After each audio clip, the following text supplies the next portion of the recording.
Thank you very much. Well, I'm delighted to be giving this talk and very impressed and a bit flattered that there's such a full turnout, I must say. So thank you all very much for coming. This is going to be a history talk, obviously, given what I am, but also it's, as the introduction indicated, a talk with relevance for the present day. In some ways, it's a bit of a kind of continuation or riff off two of the talks that have been given here previously, one by Deirdre McCloskey and another by Jack Goldston, because I'm going to be touching on some of the matters that they both touched on, but with a slightly different take, I think it's fair to say. Now, I'll say something about the origins of this talk. It's a spin-off from a major kind of research project I undertook a couple of years ago, writing something very ambitious, a world history. And I did so at the urgings of somebody who's a friend of mine, and I'm sure a friend of many people in this room, Tom Palmer.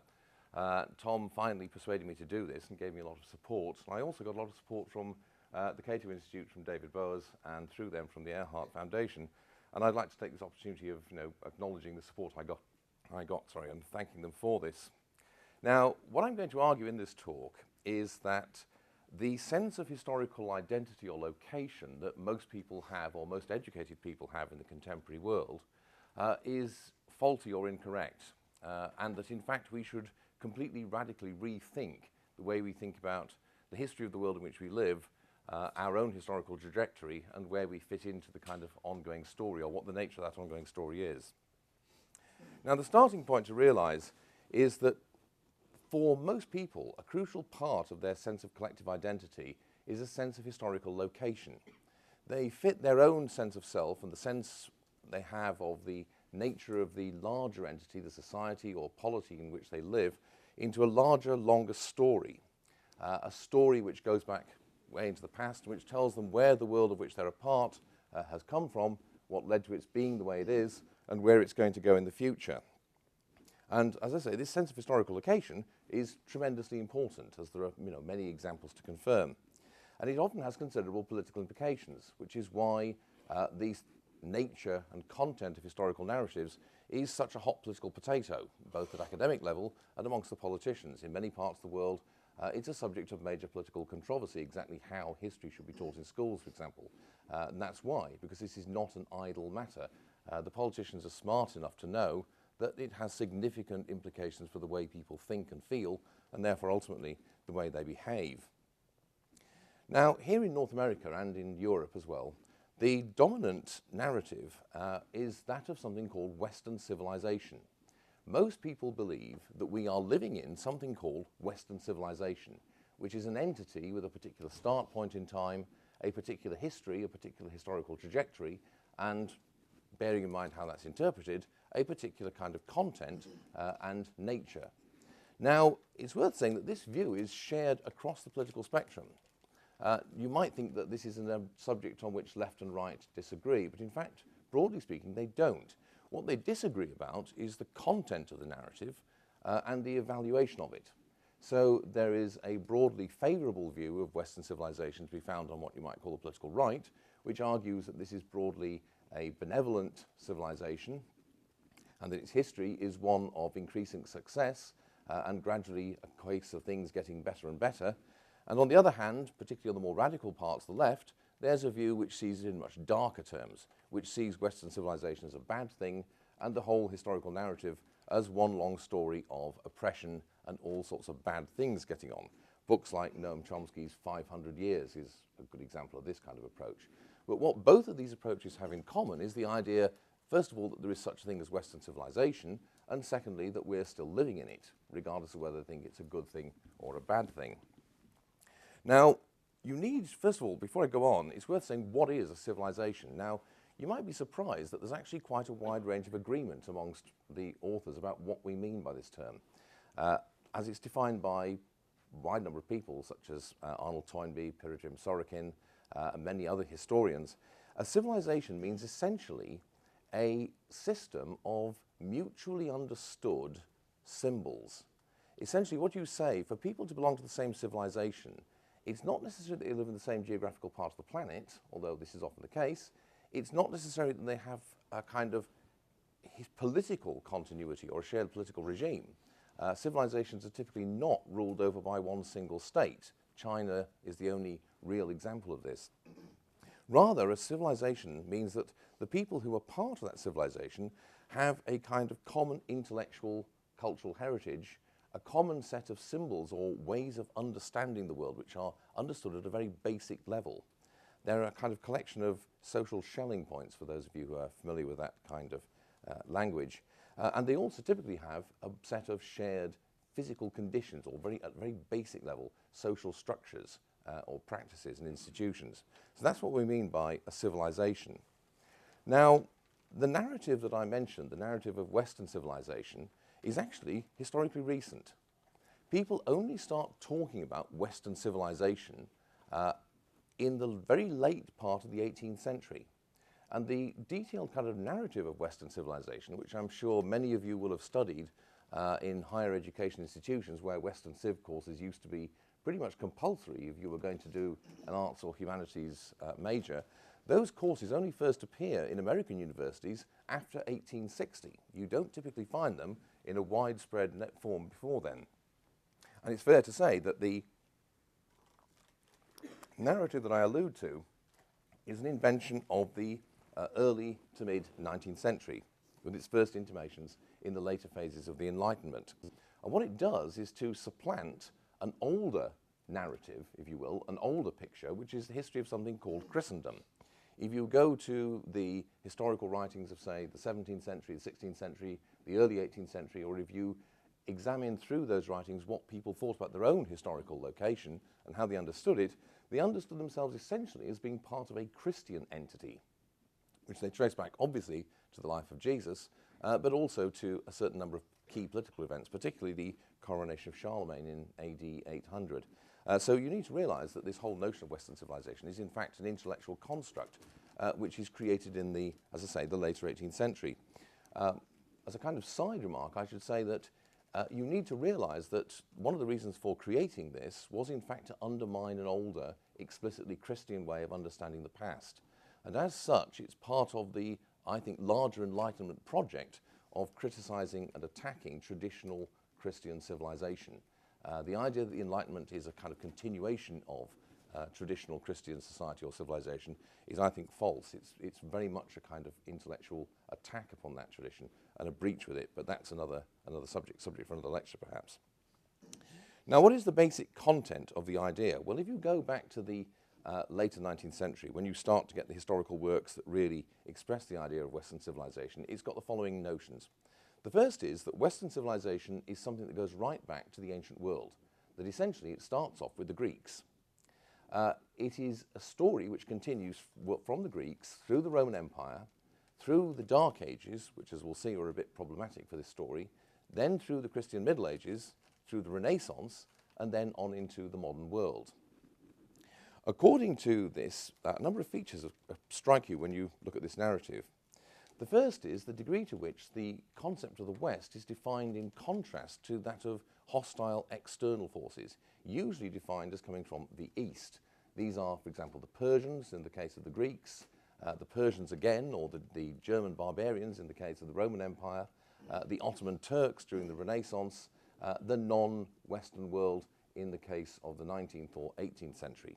So there's a sharp contrast drawn between the West, which is in the original version seen as benevolent, and these outside hostile forces. The second feature of it is the idea that this is a story or a narrative of the gradual growth and articulation of a number of political, economic, cultural and social values, such as individual liberty, constitutional government and the rule of law, markets, trade and commerce, science, technology and invention, and individualism. All of these are seen as being things which you can trace back to Athens and which are then gradually developed or become more and more complex, which become more and more flourishing as time goes on. So it's a kind of narrative of onwards and upwards, if you will. And there seemed to be an essential kind of continuity throughout this enormously long time span from about the 5th century BC right through to the present day. It's thought that the key sort of notion, the constituent elements, are Athens and Jerusalem. On the one hand, the intellectual and cultural inheritance of the ancient world, and on the other side, the impetus of Christianity, which is what and before that, of Judaism.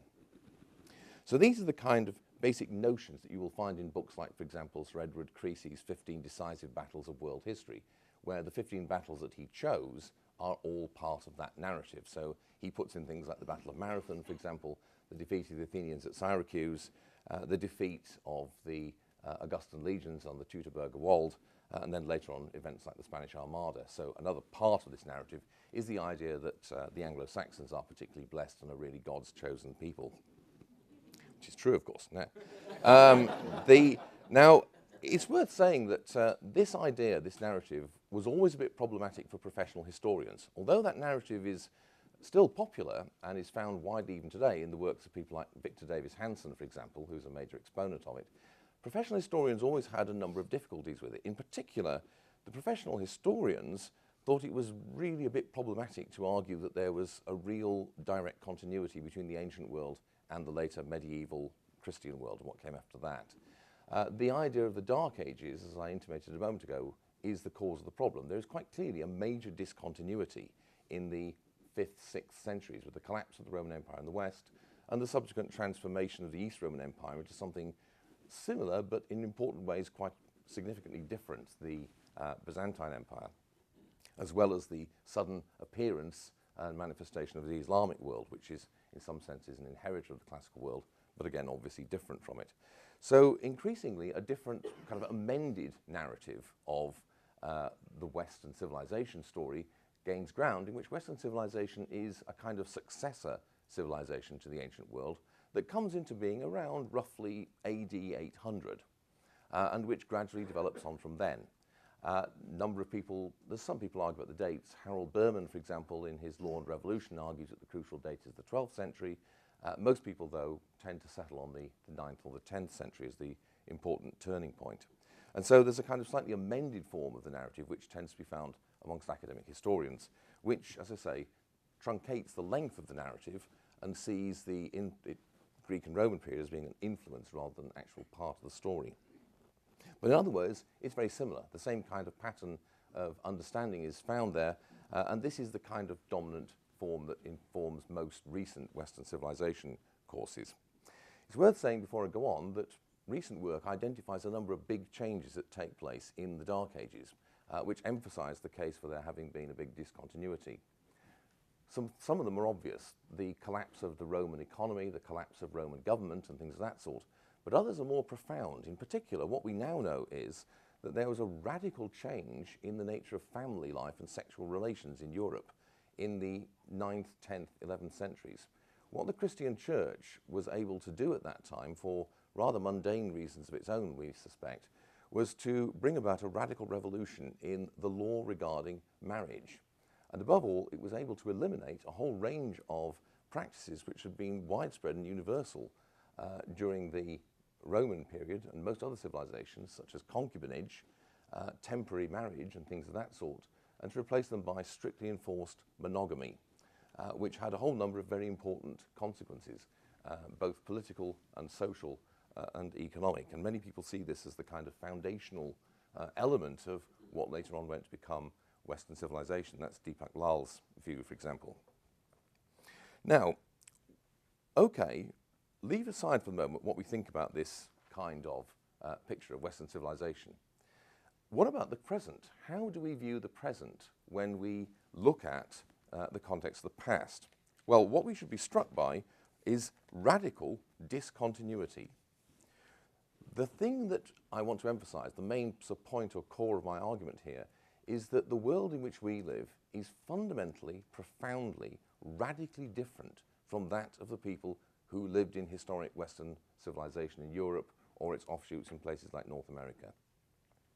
The world we live in, the world that even our grandparents lived in at the end of the 19th century, is profoundly different in a whole number of ways from the world of, say, somebody in the mid-18th century or the mid-12th century or the mid-9th or 10th century.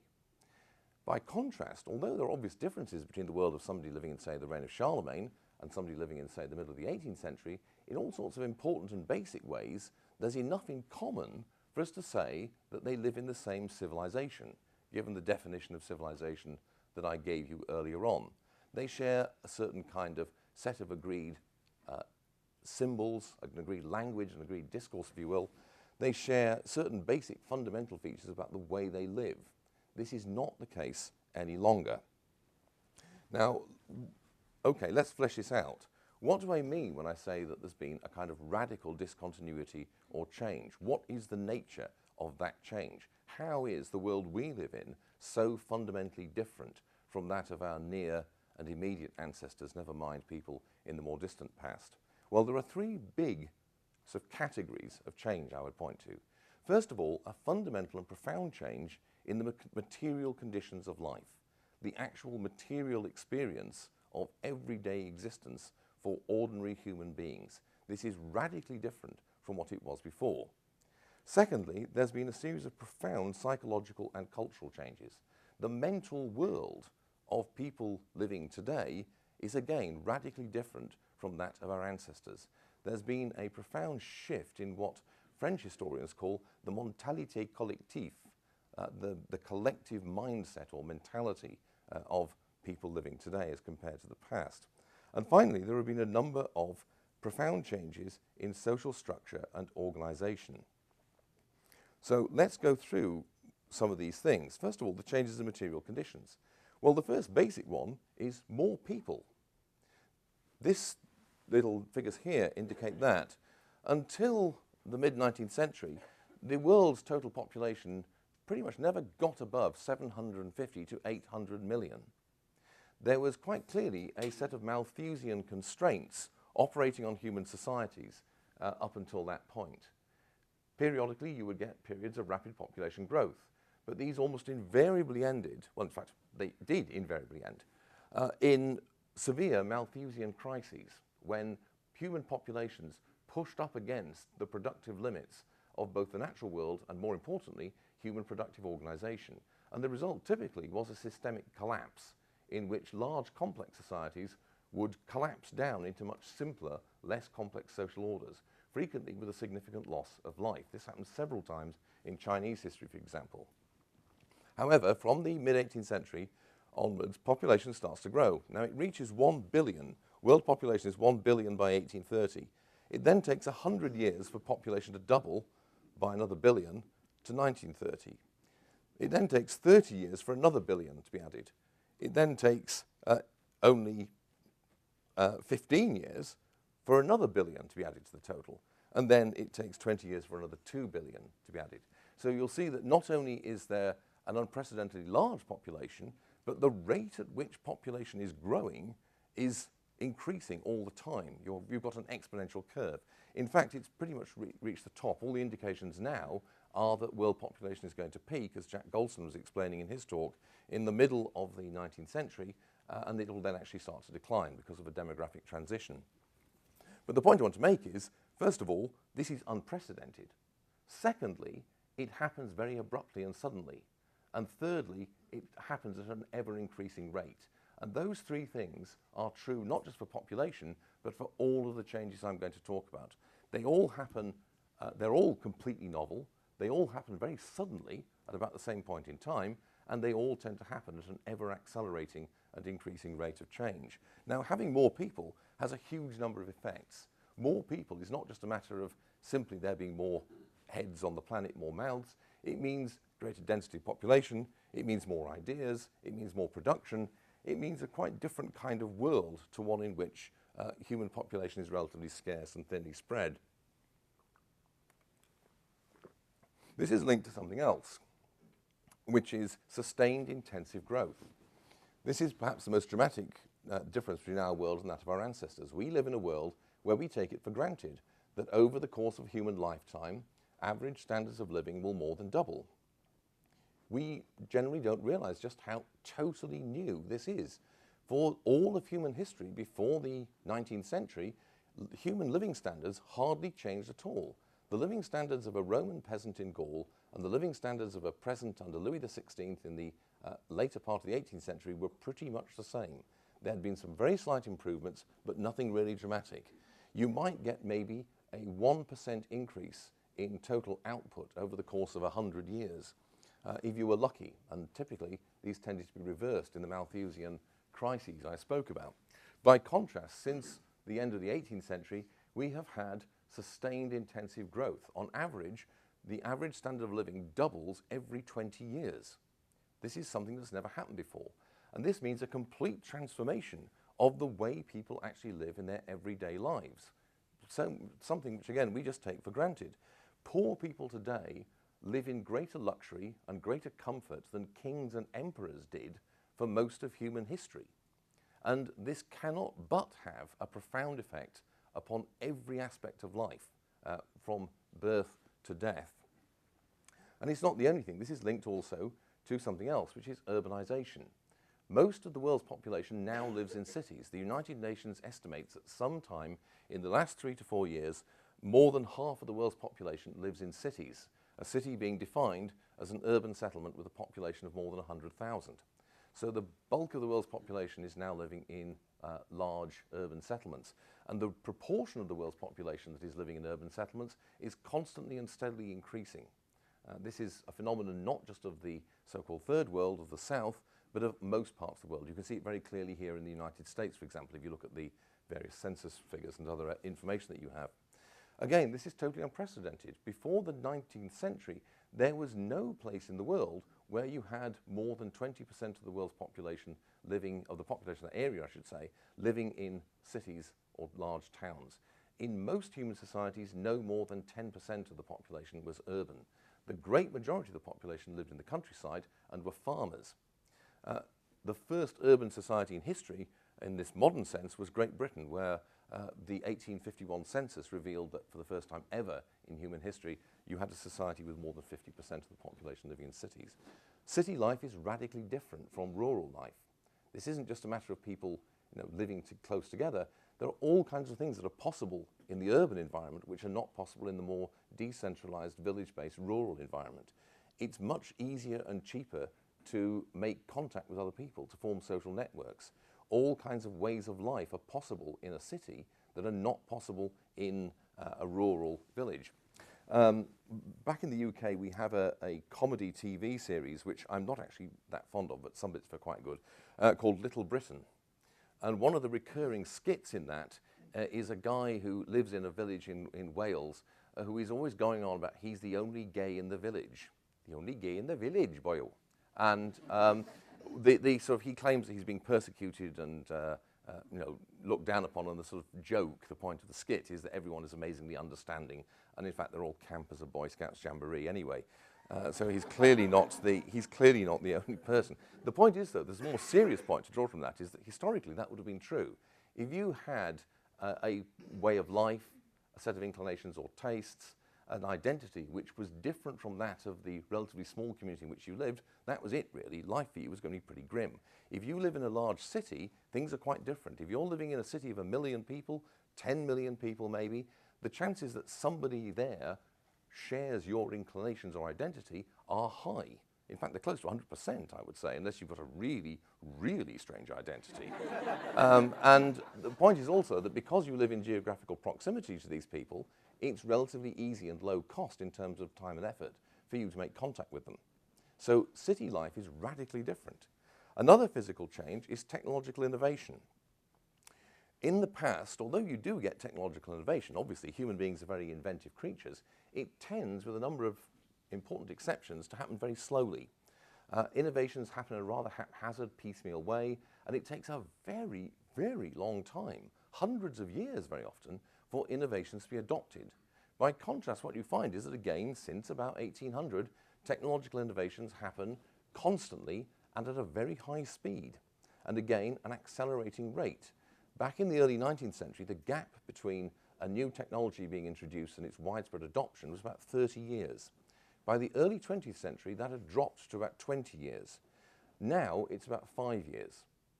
So, for example, when the compact disc was invented by Philips, it was 5 to 6 years before it had completely replaced the cassette tape and was well on its way to replacing the vinyl record. Nowadays, the gap between innovation and widespread use and adoption is shrinking constantly.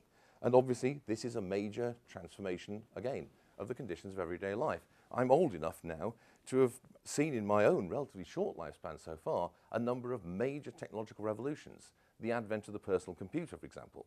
I remember when the very first ones came out and we thought they were amazingly good because they had 2K of memory. and you could play Pac-Man on them. The mobile phone, the cell phone, which has come into widespread use, well within my memory. I can remember the time when nothing like this existed, and things of this sort. Those are just two trivial examples, but there are many others. All of these are fundamental changes in the way in which the material world works, four really big ones.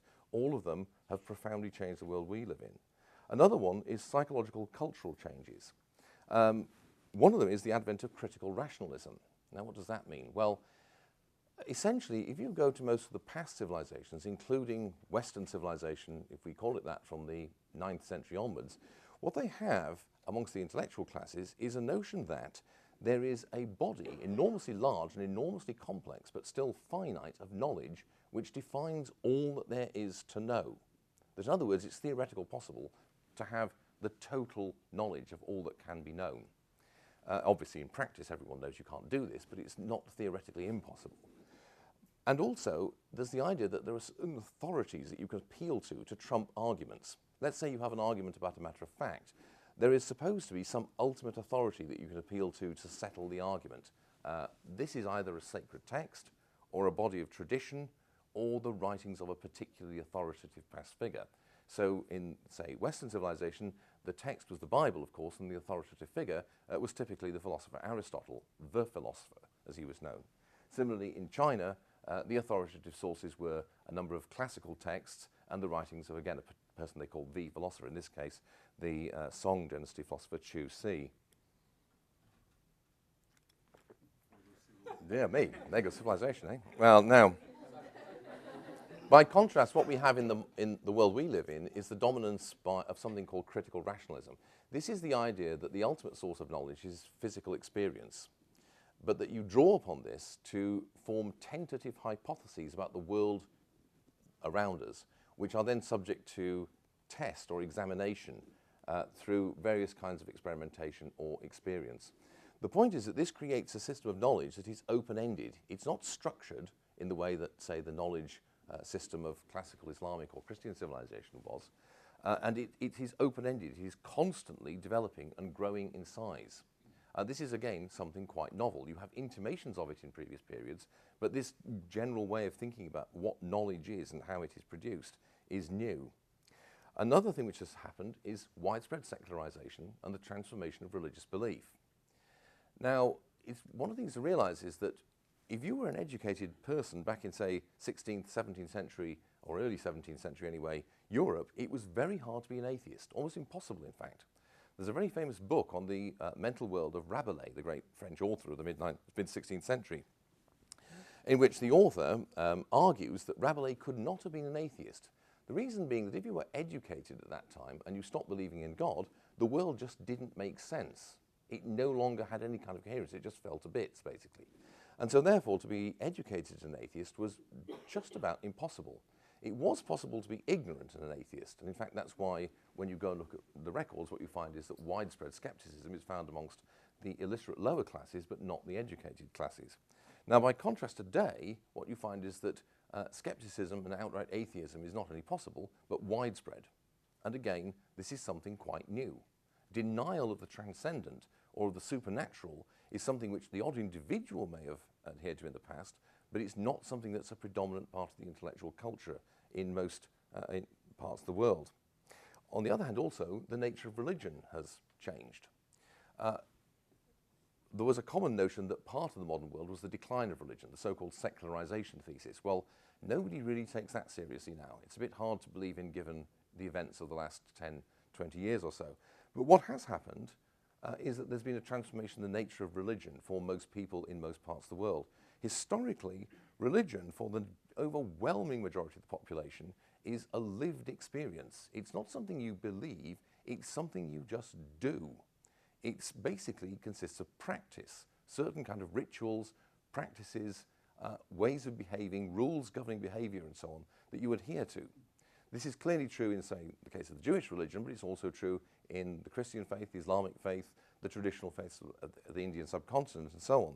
By contrast, what you have in the modern world is something where religion is something you believe. It's a set of actual propositions about the world and about certain things within the world and beyond the world indeed that you adhere to as a matter of conscious conviction. Now this makes religious belief in some ways much more intense, but it also makes it much more brittle because it's much more vulnerable to critique, attack and to doubt. And again, something quite novel. Another thing is the growth of what you might call sympathy, which means the ability to put yourself in another person's position. You may say, isn't this a natural human faculty? Well, maybe it is, but it was very undeveloped until comparatively recently. You may find this hard to believe, but one of the distinctive features of the modern world is the steady decline in personal violence. Our society is much, much less violent than that of our ancestors even 200 years ago. One of the ways you can tell that a society has become modern is to look at its criminal justice system. In a pre-modern society or a non-modern society, you will find that the criminal justice system, about 70 to 80% of its business is crimes of violence, assault, murder, and that kind of thing. By contrast, when you have a modern society, crimes of violence typically make up about 10% or less of all recorded crime. The great bulk of crime is crime against property, criminal damage, theft, and the like. And you can do various kinds of things which show that this is not just a case of the criminal justice system concerning itself with a different category of wrongdoing. There has actually been a genuine change in human behavior and in human psychology. We are simply much less aggressive, much less violent, much more refined, as the Scots like calling it, than people were even 200 years ago.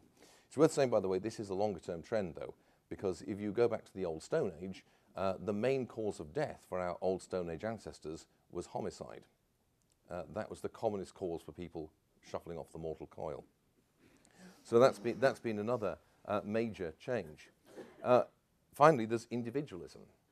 The modern notion of the individual as a self-defined, self-governing entity is again something quite novel. You do not really find this before, at the very earliest, the late 17th century, probably not really in any significant way until the middle and later part of the 18th century. There's been a number of, I think, very important books written on this recently, looking at the way in which the modern self comes about. But again, something unprecedented and something, again, which, if you like, is becoming more and more intense and more widespread at an ever-accelerating rate. One of the major features of the modern world is the growth of individualism. And finally, there's big changes in social structure and organization. Just run through these quickly. The emancipation of women. The position of women in the modern world, profoundly different from what it has been in the past. Now, this partly has to do with technology.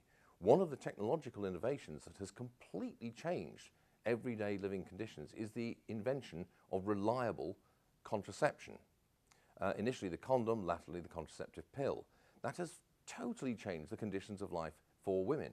Until these were invented, basically either you gave up sex or you would be pregnant. That was the two options open to most women, apart from the minority, of course, small minority, who were infertile. And that totally dominated women's lives. It determined in all sorts of profound ways what kind of life they could live, how they would relate to the rest of society, what their social and legal position would be. Being able to choose whether or not you become pregnant radically transforms women's position in a material sense. And the other changes that have taken place, legal and political changes, if you like, are simply a recognition of that fact. But again, it's something which is novel and completely new, unprecedented. And it's linked to a transformation of the household. We don't realize how important this is. In the past, people did not think of society as consisting of individuals. They thought of society as consisting of households. And the household was seen as a kind of miniature commonwealth, a microcosm of the wider political order, with the male head of the household occupying the role of the king, and the children and the spouse and the servants occupying the role of the subordinate social classes. Now, this was a realistic picture of human society because that's how it actually was. The household is the basic unit of production, it's the basic unit of consumption, it's the basic unit for entertainment, it's the basic unit for administration. Most governments in most parts of the world until the 19th century, a point I'll return to in a second, were household governments. Even when you're talking about something quite large, like the bureaucracy, say, of Bourbon France, it's still ultimately an outgrowth and development of the royal household. It's one particular household which governs the rest of society and which in turn does through other households. They're the agency through which this is done. So we've moved from a society in which the household is the overwhelmingly dominant social institution into one in which households are basically voluntary associations of adults with the children that they've produced, formed on an increasingly ephemeral basis, it has to be said, and in which households have lost a huge range of the functions that they once had. Consumption is really the only major one left of those economic functions, and actually in that case it's diminishing because more and more consumption is now radically individuated. So it's again a huge social change. I mentioned change in the nature of government. Modern government is again novel. We don't realise how strange and peculiar this phenomenon that we all just, well, we don't take it for granted, especially not here, but this institution that we have of modern government, we don't realise how novel it is. Not just novel in terms of its size, because even the most powerful states in the past typically took no more than 10 to 15% of GDP, but also in terms of what it does. In the past, 90% of all government spending is military spending. That has not been the case since roughly the 1890s. Modern states now, in fact, spend less than 5% in most cases of their budget on military spending. The US is a rather unusual outlier in that area. And the bulk of their spending goes on a whole range of functions that governments in the past typically did not provide or provided in an extremely vestigial and limited way. And government is only one example of a wider phenomenon, which is that of large institutions. As Peter Drucker argued throughout his career, we live in a world of big institutions, highly structured institutions, large business firms, large universities, large hospitals, large entities of all kinds, prisons, asylums, there's a long list of these kind of things. Again, these are all novel. They all come into existence typically in the first half of the 19th century. And linked to this, we have a new kind of ruling class. The people who have power in society, the social formation that exercises power in our society is different in a very important way and in a very basic way from the kind of groups that exercised this power and had that social role in the past. Typically, ruling classes in the past were landed warrior aristocrats or priests, with certain other people, such as really wealthy merchants, also involved. But it was basically guys on a horse, which is why the word for a ruler in most parts of the world has something to do with being on a horseback, and on the other hand, the cleric. Today, it's the managerial class which is dominant, a quite different kind of social formation. People who owe their authority not to their ability to ride on a horse and whack someone on the head with a sword or to propagate some religious belief, but rather to the fact that they have some kind of certification or authority. Now, they still ultimately rely upon force, but they're a quite different kind of social group. So, these are all the changes. Now, the point I want to emphasize, to reiterate something I said earlier, is that all of these are changes which are totally profound. They are really radical changes. These are not a case of a little bit more of what we had before. They're not a case of something which is a kind of important change but not fundamental. These are all really basic changes, which mean that the world in which we live is radically different in a very profound and basic way in terms of people's actual experience from what we had before. Secondly, they all tended to appear at about the same time, the very end of the 18th century, the start of the 19th century. Thirdly, they have all been progressing at a continuously accelerating rate since that point. Now, what does this mean? Well, what it means is, and this is my main argument, is that it doesn't make sense to think of the world in which we live, the civilization we inhabit, using that term in the sense I defined it earlier, as being a continuation or outgrowth of the earlier Western civilization. The degree of discontinuity is so great, the degree of change is so radical, that we're actually living in a new civilization. And the question we need to ask is, well, what is the connection, if anything, to historic Western Christian civilization, if you define it as I would, as being, in the second sense I use, as being something which appears in roughly the 8th, 9th, 10th century, and which has existed ever since then? Well, it's tempting to think of it, the civilization in which we live, as being, in some sense, a kind of outgrowth or continuation of the past, of that historic Christian civilization. This is probably one way which makes the most sense.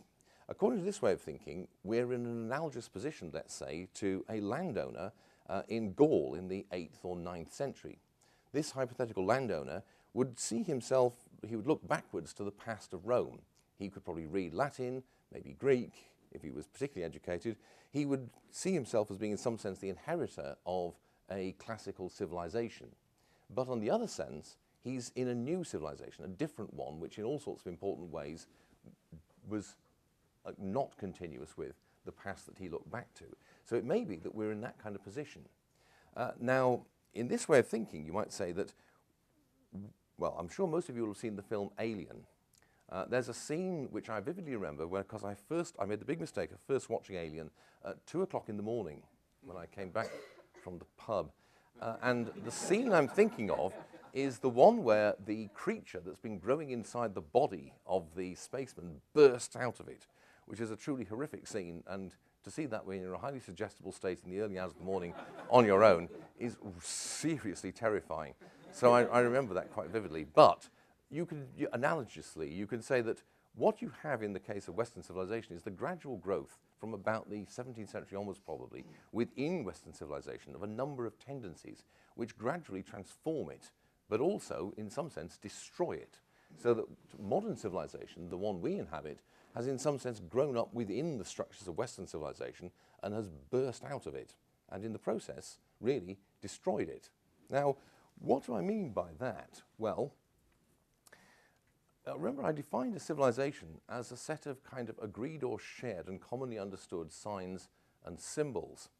What I think is most striking in many ways about the popular culture of the contemporary world is the degree to which the historically shared signs, symbols, meanings of historic Western civilization are no longer understood. A few years ago, Northrop Frye, the famous literary critic, published a book called The Great Code, which is all about the way in which the Bible and the commonly understood exegesis and meaning of the biblical text was incorporated into literature. And there's an enormous long list of commonplace expressions, for example, which you don't fully understand unless you recognize the biblical allusions that they're making. So, for example, take up the mantle. You say, so-and-so has taken up the mantle of this and that. What does that mean? Well, it's an allusion to the book of Kings and Elijah's recruiting Elisha as his successor following his experience in the cave on Mount Sinai. Unless you know that, you're losing a huge part of the meaning.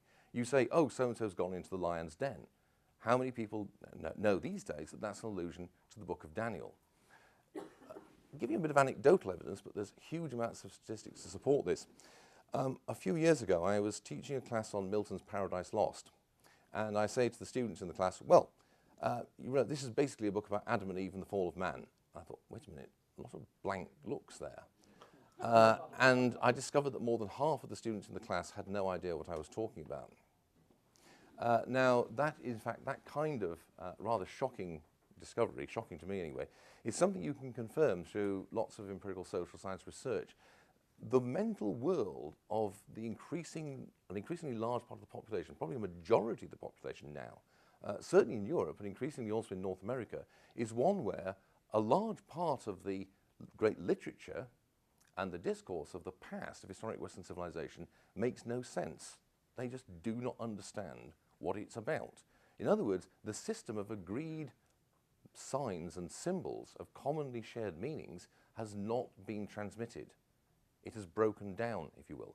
To be sure, there are educated people who are aware of all these things, just as there were educated people in medieval Europe who understood or could somehow make some sense of the world of the ancient Greeks or the Romans.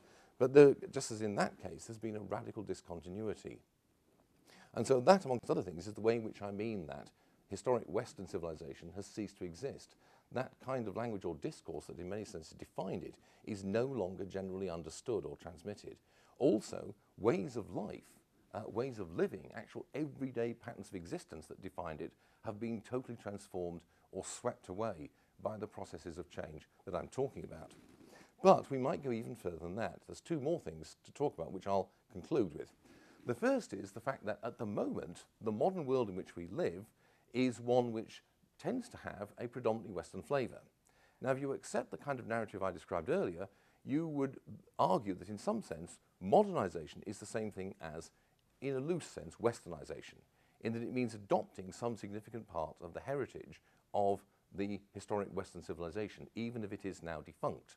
I would argue that in fact this is not the case, and that what we're seeing at the moment, and have been seeing for some time now in fact, is a process in which the world generally is moving into something which we can call modernity, the kind of world defined by the features I've quickly run through, but in which increasingly the Western input into that, or the historic Western input into that, is only one part of a much wider whole, because we're getting increasing input from the other historic world civilizations, the Confucian, the Hindu, the Islamic, and so on, although they themselves are also being swept away or transformed by these processes in the same way that historic Western civilization once was.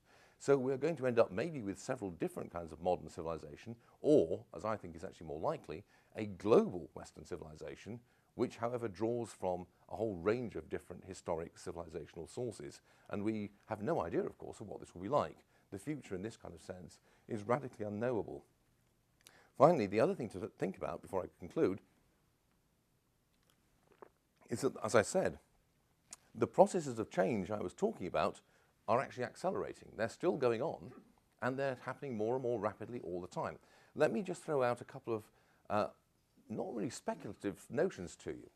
I think the young people here in the audience, you're extremely lucky. I confidently expect that you're going to live to be about 800 or 900 years old.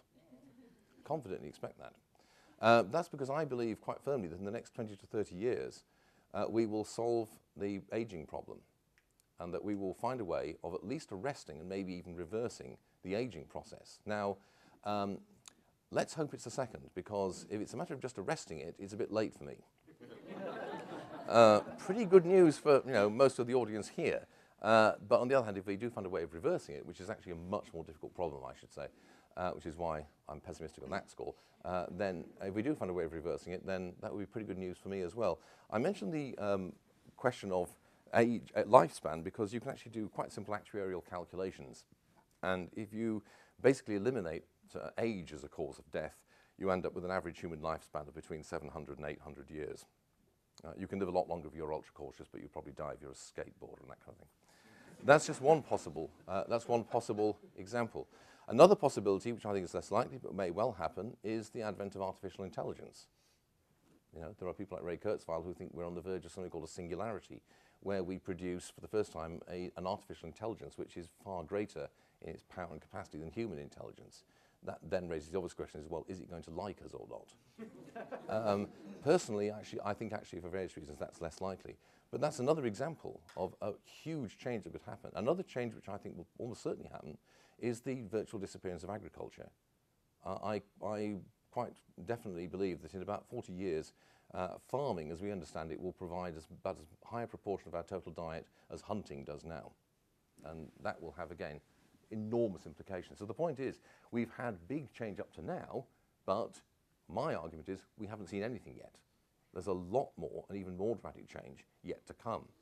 And so finally, to conclude and wrap all this up and throw it open to questions, what does this mean about the way we see the world? Well, it means that we should realize that we are, if you like, in something quite novel. That we're, if you like, not at the end of a long story or the culmination of a long story, but rather at the start of something new. And this, I think, changes the way you view the world quite radically and quite drastically. We should also, I think, see ourselves as being part of a global civilization or an emerging global civilization rather than one that's explicitly linked to a particular part of the planet's surface. It may draw upon the heritage of that region of the world, but it's no longer connected to it as closely as it may have been in the past, if indeed it was. And again, these obviously have important political implications. It means that the way you think about the world we are in, the way you think about the kind of project you're in, engaged in, if you're politically active or intellectually active, is quite different. If you're a conservative, for example, then this has obvious implications. What I'm saying, correct, means that the task of conserving historic Western civilization is futile because it's no longer there. If you're a conservative, your job is simply, if you like, to perform a kind of archaeology or recovery job on what is left of that historic civilization, to try and somehow incorporate as much as possible of it into the new one. If, on the other hand, you're a libertarian, then I think you can say that a crucial part of this new world, new civilization that's appeared, as I see it, is in fact the unprecedented growth of individual liberty in the last couple of hundred years. And you will see this as something that you want to maintain. Finally, it's worth saying there are many people, I think quite explicitly, who would agree with what I say, but would draw very different conclusions from me. Because the sort of subtext of what I've been telling you is that modernity, as I've defined it, is a good thing. There are many people who don't believe this. There are many people who think that, in fact, modernity is a disaster and that what we should be doing is reversing it. And I think a large part of contemporary politics actually comes from that perception of what is going on in the world. So at that point, I'll stop and I'll invite questions.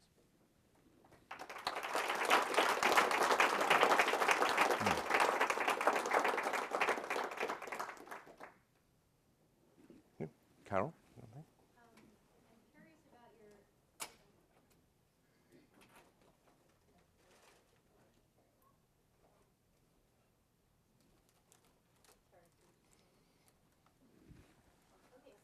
I'm curious about your prediction that agriculture will, if not entirely disappear, largely disappear. Mm.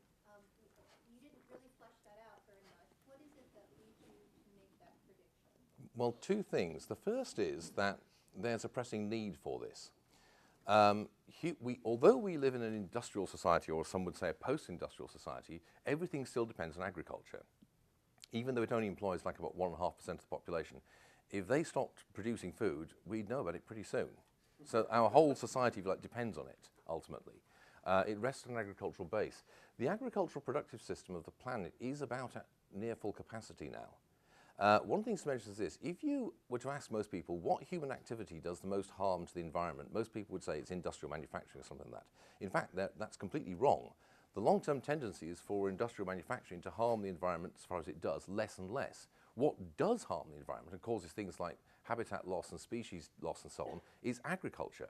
Farming is what takes up a huge amount of space, and particularly in the modern form it has, the high-energy form, does a lot of damage to the ecosystem.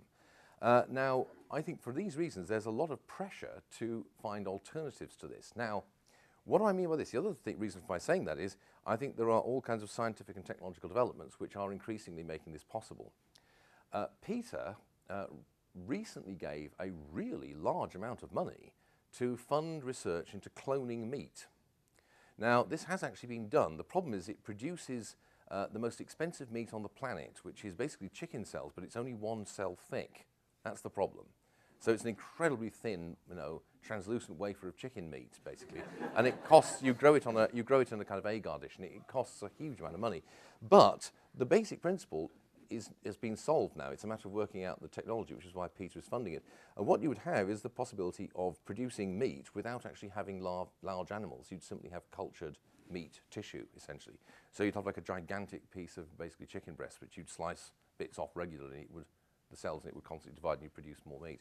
You can see why Peter wanted it, because it means that there's no longer a problem with eating an actual part of a sentient creature. So the whole range of objections to meat eating would go by the board. Similarly, you can culture other kinds of vegetable products in the same way, and also fish in the same way. And I think that given both the demand and the developments in technology and the other benefits that would come from this, that in fact agriculture will go in the next 30 to 50 years. There are some small range. What you'll still have is you'll still have farming, but it'll be producing luxury products in the same way that hunting now produces luxury products which people pay a large amount of money for. Yeah, Tom? That was great, Steve. At the end, you closed with the claim that there are people who oppose modernity. Yes. Do you? I think that's undeniably true. Do you believe that opposition is chiefly due to ignorance? I'm not talking about the political opportunists. I'm talking about people who really believe that they oppose it. Is it due to ignorance of what life would be like in the absence of modernity? Or do you think that they know what life would be like in the absence of modernity and think that would be a better life for people? Both, I think, is the answer. I think there are some people who have an incredibly naive idea of what pre-modern life was like and haven't really thought it through. People who've not thought through, for example, what childbirth would be like in the absence of anesthesia. I suppose men wouldn't be expected to consider themselves that, but you'd think women would. Or having toothache without modern dentistry, for example. So people don't apply it. But there are a significant number of people who are smart enough and self-aware enough to know what that would be like, but they think it would be a better form of life because it would be more, quote, natural, unquote. There's a long tradition of anti-modern thought which goes right back to the early 19th century. And the constantly recurring themes are, first of all, that the modern world is unsustainable, that it's all going to end in tears. We're going to have a Malthusian collapse, or we're going to have a systemic breakdown for some reason or another. And secondly, that it's impious. A constantly recurring kind of notion is, well, we're playing God. We shouldn't be doing this. We are exceeding the limits that God has put upon us. So, for example, I mentioned anesthesia in childbirth. When that was originally introduced by Edward Lister in the mid-19th century, a lot of people were violently opposed to it on the grounds that painful childbirth was part of the punishment of Eve for her having got Adam to eat the apple in the Garden of Eden. That is actually pretty good scriptural exegesis, by the way. It says very clearly in the Genesis text that that's one of the problems that she has, the punishments that she has. And the third kind of element is the idea that somehow the modern world is incompatible with our nature as human beings, our species being, if you like. So the more intelligent and aware people, yes, I think they are aware of what it is. They think that to live a human life is to live the life of basically, you know, a French peasant or something like that in the pre-modern period, or a peasant from anywhere else in the world. Yes? We make the students at GMU,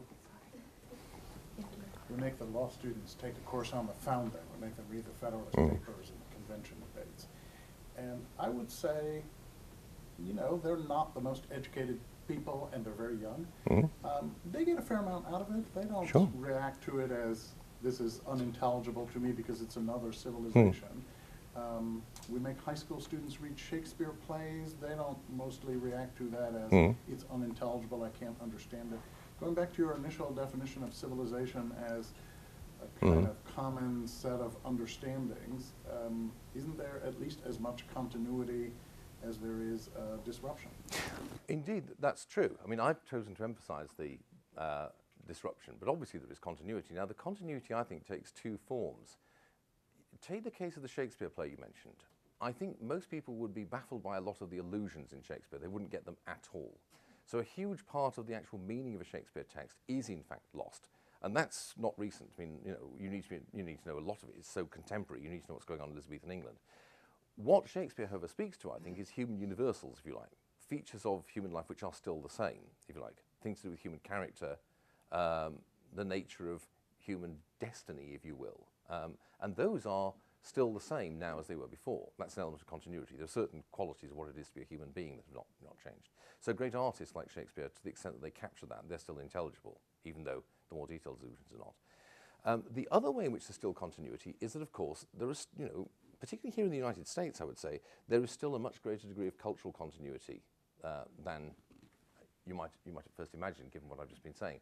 What I'm saying is it's diminishing. People may be able to read those Federalist Papers or read other writings from the founding era.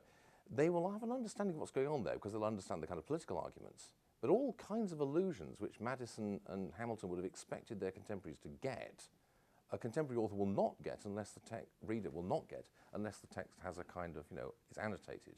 So there'll be allusions, for example, to classical Greco-Roman history, which, you know, they could expect everyone, at least everyone who was educated, and many other who were not educated even, to grasp. All the allusions to Cincinnatus, for example.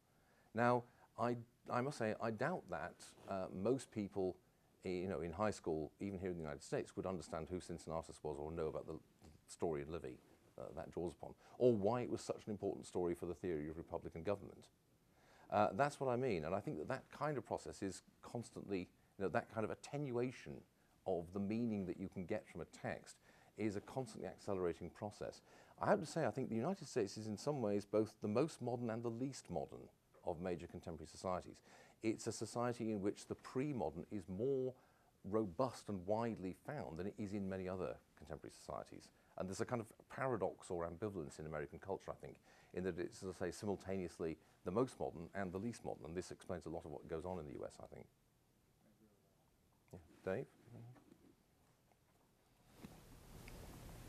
Just related to that gentleman's question, it seems to be a sort of mix of continuity and disruption. If we take certain practices like yoga, it's quite common here in the United States to do it, but people in India have been doing it for, I don't know, I would assume hundreds of years. Or acupuncture, it's becoming more common here, but in China they So in a sense, for the change, like for us, or in the United States, you might say, oh yeah, I tried acupuncture, it's totally new, and my ancestors could never relate to it, but someone in China would be like, well, we've been doing that for thousands of years. Well, there's two things to say about that. The first is that's an example of the phenomenon I mentioned, where increasingly the modern world draws upon the cultural heritage of more than one civilization. In this case, the two good ones you mentioned, classical Hindu and classical Chinese civilization. That, as you say, old for that part of the world because part of their inheritance, but novel for other parts of the world in this modern civilization. The other thing is there's a phenomenon which you see in the modern world, which I didn't discuss, which is that of the retrospective recreation of the old. If you look at the 19th century, people in the 19th century were very aware of how rapid the changes they were going through were and how profound they were. We tend to think of the Victorian 19th century as a period of stability. That's not how the people who lived at the time saw it. Rather more realistically, they were very struck by how enormous the upheavals that they were living through were. And one of the ways that they reacted to this was by becoming increasingly interested in the past. So you get things like the pre-Raphaelite movement in art, or Gothic movement in architecture, the work of people like Ralph Adams Cram, William Morris, and people of that sort. And what that often involved was an attempt to, like, recreate or revive stuff from the past. But it was often done in a rather strange way. That's why you go to a place like Princeton and you've got a Gothic campus. Now, why do that? Well, it's because they wanted to try and draw upon, explicitly and consciously draw upon something from the past, which in this case was the heritage of the medieval university, particularly Oxford and Cambridge. But they did so in a way which transformed it, if you will. So that's another phenomenon you also get in the modern world, which is where people go into the past and they sort of explore a kind of archaeology of culture, past cultural practices, and then they try consciously to revive them.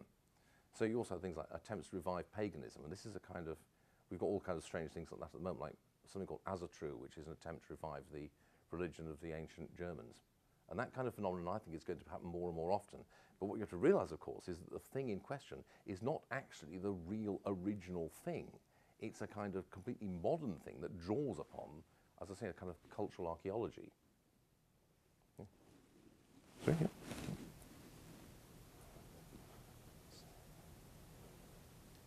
Would you speak just a little bit more to the decline of Christendom, the increase in religiosity, and the role of competition among religions, and what's that happened? Well,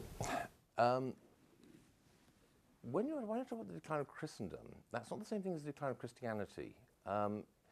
The idea of Christendom is the idea that you live in a civilization which is defined essentially by its being a Christian civilization. And that is the way people think right up until the late 18th or early 19th century. And that actually makes a lot of sense. I mean, I think that is actually a realistic and accurate way of thinking about the past of what we now call Western civilization. Christianity is indeed its defining quality, if you will. So when you speak about a decline of Christendom, what you mean is a decline of that way of thinking. You know, Muslims still think that way. They still think of themselves as belonging to the Dar al-Islam, the House of Islam, which is both a territorial and a historic cultural entity. That's the way Christians used to think as well, but they lost that in the early 19th century. Now, has there been a decline of religious belief, actual practice? Well, yes, there has. Less so in the United States than in most other advanced countries. It's very noticeable. Most European societies now are radically secular. In the last British census, more than 50% of the respondents to the census indicated that they had no religious beliefs. There was also a move to get Jedi Knight recognized as an official religious belief. If a certain number of people put a religion down on the census, it becomes officially recognized. So there's a campaign to have enough people put Jedi Knight down for that to become a religion. Now, one of the things there is this happens quite suddenly. I mean, I think I grew up, Britain was a predominantly Christian society in a meaningful sense in the early 1960s when I was a child. But by the early 1970s, it was not. In the space of less than 10 years, I think, that historical kind of continuity just collapsed. There's a very good book, I think, called The Death of Christian Britain, which looks at how that happened and how it happened in other European countries. And the key factor, according to the author, a fellow called Callum Brown, is that women stopped going to church. Once that happens, men stop going, because basically most men only go to church apparently because they want to please their mothers or their wives or their girlfriends. And so once the women stop going, the whole thing just breaks down. So there has been, I think, a process of secularization in that sense. I think it is happening in the United States as well, actually. People underestimate the degree to which this process is also going on in the US. But it's much less advanced here. That's very obvious. The other thing, though, is this growth of religiosity. And what I mean by that is this. What we call fundamentalism, whether of the Christian or Jewish or Islamic variety, or indeed the Hindu variety in India, is not the reassertion of traditional old-style religion. It's a modern phenomenon. I think Karen Armstrong is quite right about that, even though I disagree with a lot of the rest of what she says. And the reason is what I mentioned, the shift from a religion which is simply something that you do. You just are born a Christian or a Jew or a Muslim, and that means that you do certain things. You pray 5 times a day, you don't eat certain kinds of food, you do certain things on certain days in the year. It's a kind of practice, a lived experience, to one where religious belief is something which is self-consciously adhered to and held. A trend that goes back a long way, maybe to the introduction of the catechism in the 16th century, but which is certainly much more pronounced now. And that's what makes possible the phenomenon of fundamentalism, which is also a reaction on the part of religious believers to the challenges that modernity poses to traditional faith, I think. So you've got this rather strange phenomenon going on where on the one side there's a kind of decline in religious belief and practice in the great mass of the population, but at the same time the religious practice and observance and behavior of the people who do adhere to religious belief is increasingly moving in this direction of what we very misleadingly call fundamentalism. And I think that's a reflection of the changing nature of religion in the modern world. The thing is, there appears to be a human instinct to have religious beliefs, and what has changed is the form which that takes. That's my take on it, anyway, as a non-believer. Yes. Sarah? Going back to what you were saying earlier about the shift from the ruling class being that of the landed elite and priests to this managerial class, could you elaborate a little bit on who gains power and authority in this emerging modern society and how? Well, it's managers, basically, defined as people who administer and run large organizations. Now, there's an interesting question, though. These people have the power. It's not clear to me that they have the authority. That's a distinction, of course, in political theory. Power means being able to make people do what you tell them to some degree or other. Authority means that they accept that you have the right to do this. And I think one of the problems facing the ruling elites in most modern states is that they may have the power to do things, but people don't give them the same kind of respect or authority that they gave to traditional elites throughout most of history. And that's problematic in all sorts of ways. How do they get this authority? They get the authority through expertise. The crucial thing which defined a ruler in the past was birth, typically lineage and genealogy. Ultimately, it did derive from something basically physical, which was that your ancestors were guys who could ride horses, who could kill peasants who didn't have a horse. That was the kind of basic source of it. Or your ancestors were people who could read and write and who could bamboozle the peasants again, in one way or another, if they were in the clergy. These days, the authority comes ultimately from the idea that you have a kind of special expertise or skill of some kind or another. And it's also linked to the idea of meritocracy, which again is a very modern idea. People don't realize this. I'd say that's very recent, in fact. I would say in the United Kingdom, meritocracy only became the dominant social ideal in the 1960s. And it's a distinct shift from both older socialist and older conservative ideas. The traditional conservative idea is that there's a social hierarchy, and that it's a good thing that you have this. If you read Shakespeare again, Troilus and Cressida, there's a famous speech in there by Ulysses, which has the classic opening line, "Take but degree away, untune that string, and hark what discord follows." And then there's this long sort of thing about what a total disaster it is and how everything will just collapse if you don't have degree, which means social rank and hierarchy.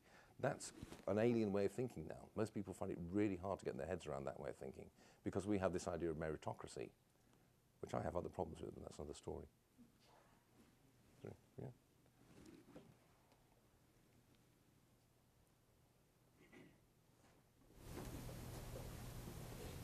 Steve, allow me to use the concept of Slack as providing continuity among the different civilizations. Mm-hmm.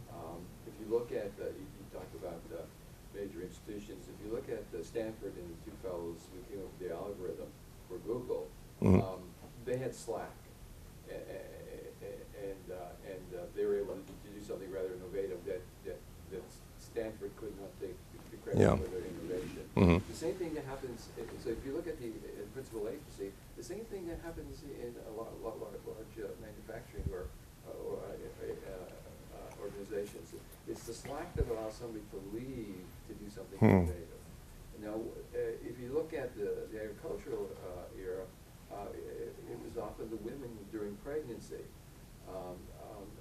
who had some slack to sit. Every once in a while, they could sit down and watch the seasons and pass on those ideas to their children, not to their husband necessarily, Yes. to their children. So it seems like we just have, what happened with more people, we just have a little bit more slack, and that agency is a savior, not a principle, because the agent can't be controlled. It comes up with ideas, some which are not so good, like the fellow for the British firm who decided that how he was going to work with the derivatives.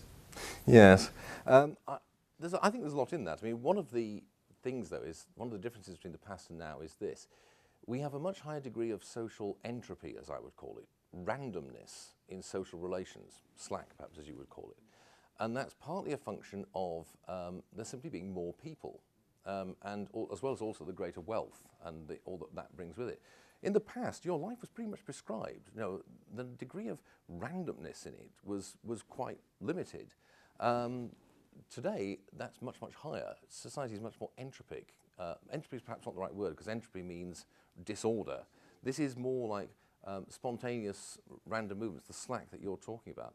All kinds of unplanned events happen much more frequently in people's lives than they did before, I think. Obviously, they did before. It's just I think the frequency of them is higher. John? I have two questions for you. One is, who are the modernists now? Who understand and embrace or engage sort of the modern world that you described? Is it libertarians? It's not conservatives, as you're saying. It's not modern liberals. Yes. I mean, who is it that's actually engaging and understands this society that you described? My second question is, can you situate this 1960s cultural revolution in your narrative? Yes, I mean, in the second case, first of all, the 1960s Cultural Revolution is the point at which a lot of the traditional institutions and practices lose their legitimacy, essentially, I think. You can say there's all sorts of specific concrete reasons for it, such as the sudden uptick in the birth rate after 1945 and the way the post-World War II US and West European economy worked. But I think also it was the point at which a lot of traditional institutions which have been inherited from the older Western civilization gave up the ghost. And you can argue about why it was precisely then. As to who is the modern, that's an interesting question. I think that the answer is libertarians and some of the left. I mean, what I think at the moment is actually going on, and this is another, some of you will know, I've got a whole separate lecture on this, is that there's a kind of convulsion going on in both the left and the right at the moment. And on the left, I think the convulsion is over precisely how to react to modernity. In some sense, this is a tension that's always been there. A lot of early socialists are people who hate the modern world and hate industrialization. But Marx, on the other hand, thinks that the modern world and industrialization is wonderful. It has, as a famous expression, he says, it saved us from the idiocy of rural life. That was his expression. And what is going on at the moment on the political left is that some people like the modern world, and they just think that it should be run in a slightly different way to the way the libertarian would, but they broadly favour modernity, they favour scientific rationalism, they like the kind of way in which the world is changing. Others, on the other hand, particularly the more environmentally influenced wing of left-wing politics, are increasingly hostile to modernity. And they find increasingly that they can make alliances with a certain kind of conservative. So there's a kind of rather strange set of alliances often being formed. And I think that, I mean, the lecture I have is one where I argue that we're going through a kind of realignment at the moment in which both the left and the right are, as historically understood for the last 30, 40 years, are breaking up, and rather new kinds of alignments being created. Yeah, sorry.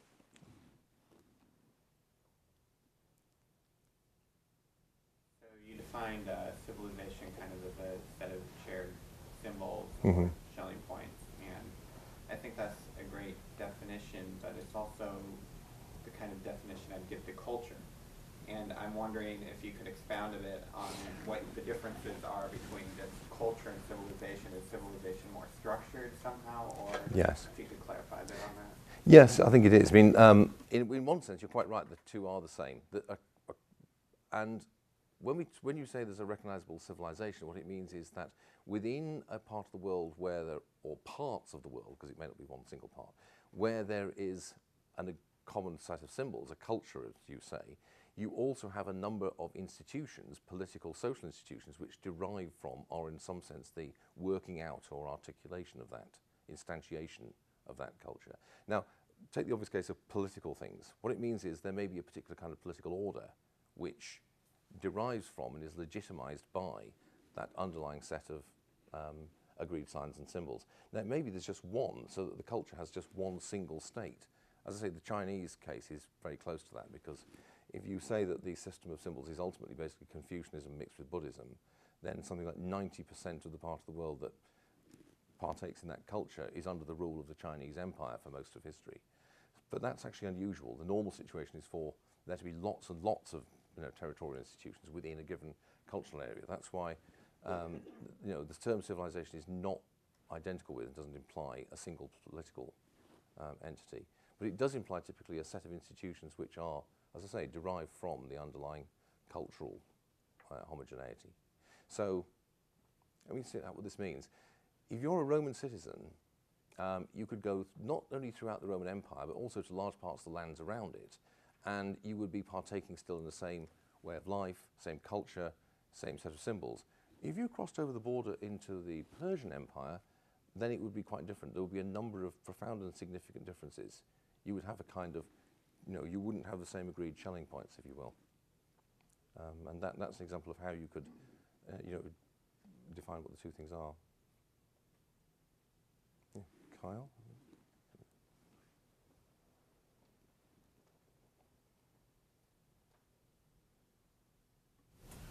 Thanks, Steve. I'm wondering if you could say a bit about how you think modernity is going to affect the territorial state in the following sense, that if a civilization requires shared understandings and symbols and meanings, including, I would imagine, what counts as an appropriate response to what, where, force, yes, can be used legitimately, and so on and so forth. If there's this breaking apart or thinning out or loss of a sustained or shared tradition, what effects is this going to have on the law, how it's within law, and so on? Well, the thing is that what may happen is that the agreed set of practices and meanings will become thin rather than thick. In other words, you'll have some very basic or elementary ones, rather than ones that govern in detail. Instead of having a set of agreed ideas about how you should dress or how you should eat, it may well be that you have basic principles like you don't eat other people, or you don't, eating people is wrong, as a famous book once had it, or that stealing other people's stuff is wrong. The thing is that if you look at things like legal systems, there are certain things which pretty much every legal system in the whole of human history says is worthy of punishment, like killing somebody or eating their stuff, stealing their stuff, I should say. Well, the other thing as well, actually. How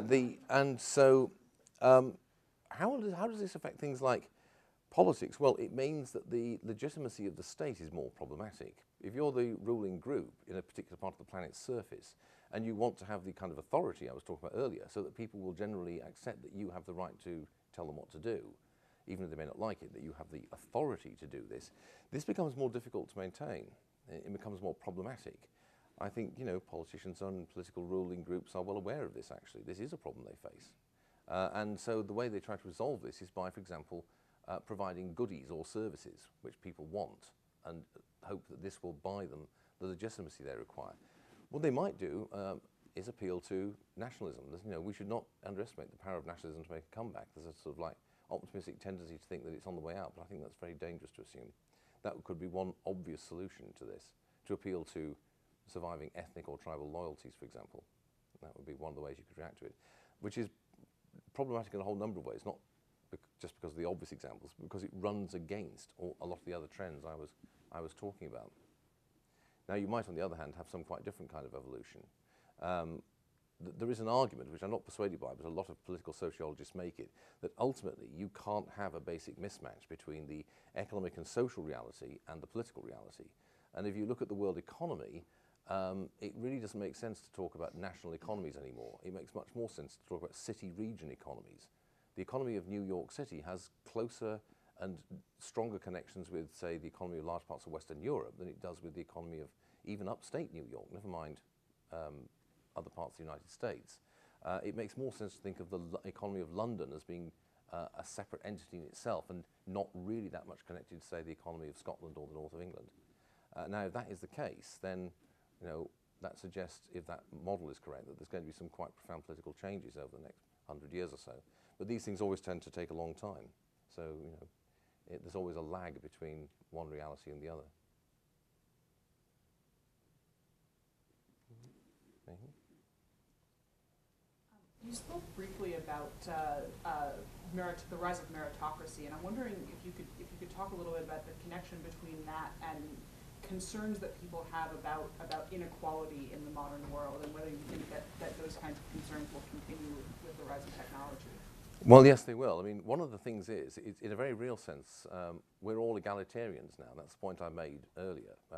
The kind of robust defense of structural inequality that you find, say, in George Fitzhugh, you would, people now think he's a nut, whereas in fact he would not have been regarded as a nut, say, in the 1650s, quite the contrary. So I think there is a concern with inequality. The thing about meritocracy, though, is this. A lot of people, I'm just amazed at this, seem to think that a meritocratic society is more egalitarian. Well, no, a meritocratic society is typically actually highly unequal in terms of rewards and income. It's just that these unequal rewards and income are assigned on the basis of, quote, merit, unquote, which Michael Young, who wrote a famous book about this back in the 50s, defined as talent plus effort. Now, there are all kinds of problems with that, actually. The big problem with meritocracy, well, there are several, but the one that really is troubling is that in a meritocracy, the people who are successful and wealthy and at the top are absolutely insufferable because they are quite convinced that they're there because they deserve it. And they no longer have the older sort of aristocratic idea that they owe something to the people who are less fortunate themselves. And they typically, unfortunately, the whole thing is designed to make you feel self-righteous. Conversely, people who do not succeed in life tend to feel really bad about themselves because they can no longer, to the extent they buy into the meritocratic idea, they no longer can say, oh, it's because I was born into this position, or it's my fate, or it's my karma. They think, oh no, I've screwed up, I don't have the merit. And this obviously has very bad effects. Well, in fact, there's a lot of evidence as to just how bad those effects are. I'm not sure that meritocracy is going to survive as a social ideal, but it's a very powerful one at the moment, and it has a huge range of effects, most of which, in my view, are bad, not least on the educational system. I mean, I think it's destroying universities and schools, because basically we've now got a system where we have chosen, for various reasons, to allocate. We measure this, quote, merit, unquote, through academic attainment. And so this has all kinds of very bad effects on the educational process. What's superior? Well, that's the difficult question. What would you do? Do you go back? Well, one thing would be to simply rely on luck to a greater degree and recognize the important role that luck plays. I think in terms of, say, like applying for jobs, typically you have like maybe one candidate out of 10 who is obviously really good for a job post, and there's one person where you think, oh, no chance, how did they get this far in the process? But then with the rest, you might as well just draw lots. Maybe we should do more of that. Just an idea. John? Steve and I also watched Alien at a late evening showing and couldn't sleep the rest of the night. Yes. I'm thinking of another movie about the future I just watched called Idiocracy. Oh, yes. And in that movie, the managerial class you talked about dies out, and we're left with this uneducated underclass propelling civilization forward. I wanted to ask you about the managerial class and this part of our new civilization, whether or not that class will be a facilitator or opponent of what we would consider to be a libertarian society. Generally an opponent. I mean, a couple of things about this. One thing, technically, in order for it to be a class, it has to reproduce itself biologically. If you find that the people who are in managerial positions or in positions of power are not genetically connected to people who had those positions before them, or they're not related to other people, then what you have is a power elite. If, on the other hand, you find that the people who are in these positions tend to come from the same families, then you have a ruling class which is transmitting itself biologically. I think we do. I think the evidence that we have that is very strong, to put it mildly. And that also means that the meritocracy is guff, by the way, to a great degree, unless you have a genetically determinist view of where talent comes from. The question is, are they going to be proponents or opponents of it? Well, I think the answer is a mixture, strange mixture. If you're in that kind of social formation, it's in your interest to keep the modern world going, because It's the nature of the modern world that has produced you in your special position, but you want to control it.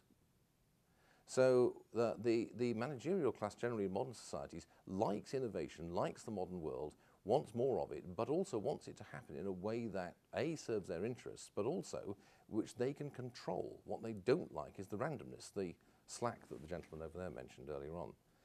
So you get a strange kind of paradox in which it's a case of trying to constantly hem in spontaneous social change and control it and make it go in one way rather than another, which you may say is ultimately futile, but I think that's what you'll tend to get. Nigel was wanting to ask a question. Yeah, I wanted to ask you, could you say more about what you see as the non-Western influences on this movement? Oh, yeah, very much so. I think that there are two big ones. One of them is Confucianism. I think Confucianism is going to have a huge impact on the world in the next 30, 40 years. In fact, I think it already is. The Chinese government, after spending 40 years saying that Confucius was the kind of reactionary, feudal demon figure, have now started promoting Confucius like mad. There are Confucius institutes being set up by the Chinese government all over the world. And I think that it's obviously a very long-standing intellectual tradition, extremely rich, and I think that that's going to become a major influence, not least because it's also an important influence on Japan, of course. In terms of things that sounds trivial, but popular culture, Japan already has a huge influence on world popular culture. If you go to a comic book store today, for example, about half the store is taken up with anime, which is a purely Japanese phenomenon. And I think that that kind of thing is going to happen more and more. It partly reflects, of course, shifts in the balance of economic power. One of the reasons why the popular culture and the intellectual culture of the United States has been influential in the last 100 years is simply because the US has been the center of the world economy for most of that period, as the British Empire was before it. It's quite clear at the moment that East Asia is where the center of the world economy is going to relocate, which is where it historically normally was, by the way. And so I think that therefore the kind of cultural ideas of those parts of the world are going to have a big influence. Also India, I think that a lot of traditional Indian culture is going to become extremely influential. Right, and we're actually out of time for questions, as fun as this has been. So thank everyone so much for coming, and I'm sure Steve will be glad to answer your questions afterwards if you still have them.